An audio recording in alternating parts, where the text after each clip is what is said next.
Hello बच्चों, let's read the question. The question says osmolarity of medullary interstitium generated due to counter current mechanism is about dash mole osmol mole per liter. जो osmolarity आती है medullary interstitium के अंदर counter current mechanism की वजह से उसकी value कितनी होती है. क्वेश्चन के अंदर हमसे ये पूछा गया. Let's start the question. सबसे पहले हम क्वेश्चन को सॉल्व करने का की कॉन्सेप्ट देखेंगे. की कॉन्सेप्ट, तो की कॉन्सेप्ट क्या है हमारे क्वेश्चन को सॉल्व करने का, कि हमें काउंटर करंट मैकेनिज्म के बारे में पता होना चाहिए. Counter current mechanism, right. अगर हमें इसके बारे में नॉलेज है तो हम क्वेश्चन को इजीली सॉल्व कर सकते हैं.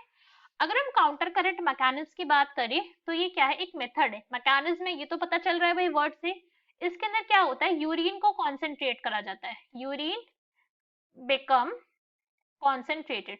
जो यूरिन अभी तक बहुत ज्यादा डाइल्यूटेड था, जिसके अंदर वाटर की अमाउंट अब तक बहुत ज्यादा थी, अब उसको क्या करा जाएगा, कंसंट्रेट करा जाएगा. Concentrated, right, concentrated. तो ये होता कैसे, अब इस पॉइंट को समझते हैं. So now let's see a diagram for the. हमारे नेफ्रॉन का डायग्राम है. दिस इज नेफ्रॉन और इसके थ्रू हम काउंटर करंट मैकेनिज्म को समझने की कोशिश करेंगे. तो सबसे पहले अगर हम नेफ्रॉन के डायग्राम में देखिए तो ये क्या है, दिस इज आर्टरीज. यहाँ पे दो आर्टरीज प्रेजेंट है, राइट. ये जो हमारे थिक डायमीटर, दैट मीन्स जो ब्रॉडर डायमीटर वाली होती है उसे कहते हैं ए फ्रंट आर्टरी, जिसके थ्रू ब्लड एंटर करेगा यहाँ पे ग्लोमेरुलस अपैरेटस में, नेफ्रॉन में. और एक होती है ई फ्रंट आर्टरी जिसके थ्रू एग्जिट करता है, ई फ्रंट, राइट. ये थिनर होती है डायमीटर के अंदर. तो यहाँ से क्या करते हैं, जब ब्लड एंटर करेगा ग्लोमेरुलस अपैरेटस के अंदर तो यहाँ पे फिल्ट्रेशन हो जाएगी. पहले फिल्ट्रेशन हो जाएगी बिल्कुल परफेक्ट अच्छे से, किसकी, ब्लड की जो एंटर करेगा. और यहाँ पे ऑस्मोलैरिटी कितनी होती है, यहाँ पे ऑस्मोलैरिटी होती है 300, राइट. 300 ऑस्मोल पर मोल होती है यहाँ पे ऑस्मोलैरिटी. इस पॉइंट को भी हमें याद रखना है. सारा का सारा रोल कॉन्सेंट्रेशन ऑफ यूरिन के अंदर ऑस्मोलैरिटी का ही है. तो सबसे पहले क्या होता है, यहाँ पे जो NaCl है, क्या है, NaCl होता है ट्रांसपोर्ट.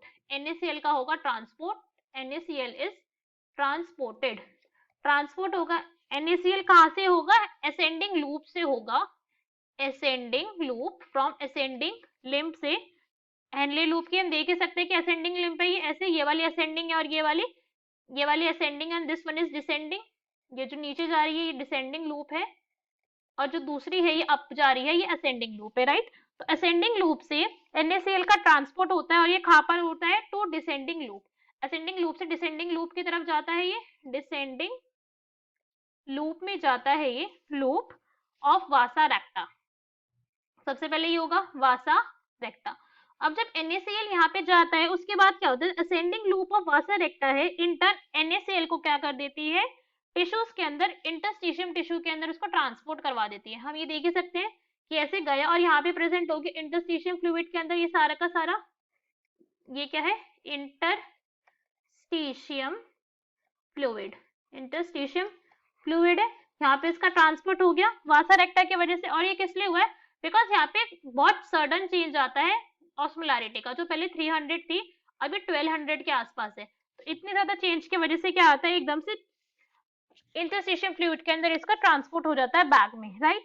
अब क्या होता है, जो यूरिन होता है वो कंट्रीब्यूट करता है ट्रांसपोर्ट के लिए. कैसे करता है, अगर हम इस पॉइंट को समझे, जो यूरिया है, यूरिया का अब क्या होता है, ट्रांसपोर्ट होता है. यूरिया का अब यहाँ पे होगा ट्रांसपोर्ट. अब यूरिया का ट्रांसपोर्ट यहाँ पे कैसे होता है कि डिसेंडिंग लिम्ब से, किसके डिसेंडिंग लिम्ब से, हेनले के डिसेंडिंग लिम्ब से ये ट्रांसपोर्ट हो जाएगा कहाँ पे, टू इंटरस्टिशियम. अब इसका ट्रांसपोर्ट हो जाएगा, NaCl के बदले अब ये चला जाएगा, राइट, इंटरस्टिशियम. अब जैसे ही इंटरस्टिशियम के पास चला जाएगा तो जो यूरिन है वो फ्लो कर जाएगा डाउनवर्ड.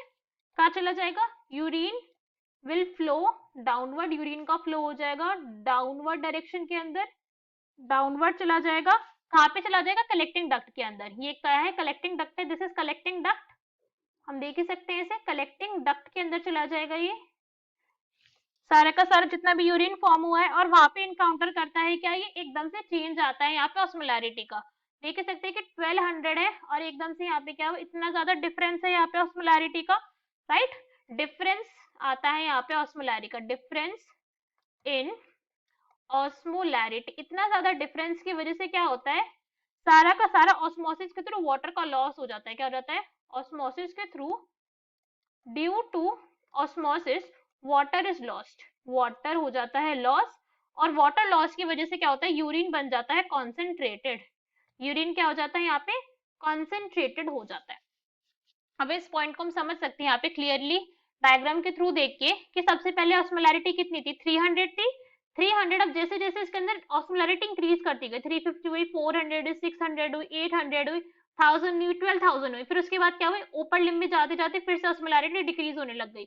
इसके बाद ऑस्मोलैरिटी कैसे होने लग गई, यहाँ पे मैक्सिमम आई, फिर 800 हुई, फिर अगेन 600, 400, 200, 100 एंड देन फिर 300। और फिर इसके बाद से दोबारा यहाँ पे ऑस्मोलैरिटी का चेंज आने लग गया, तो ऑस्मोलैरिटी यहाँ पे मेंटेन नहीं है, डिक्रीज हो रही है, इंक्रीज हो रही है, डिक्रीज हो रही है, इंक्रीज हो रही है, इस तरीके से हो जा रही है।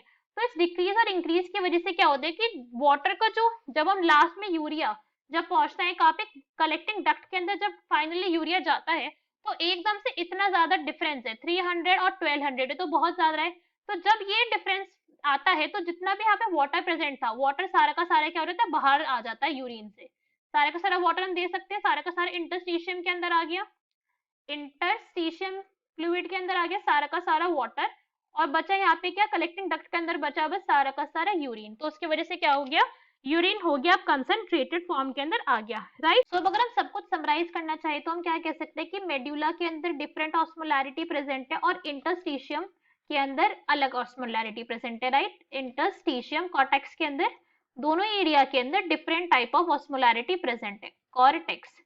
तो अगर हम मेड्यूलर रीजन की बात करें तो मेड्यूला में कितनी है, मेड्यूला में है 1200 मोल ऑस्मोल पर लीटर, इतनी यहाँ पे क्या है ऑस्मोलैरिटी।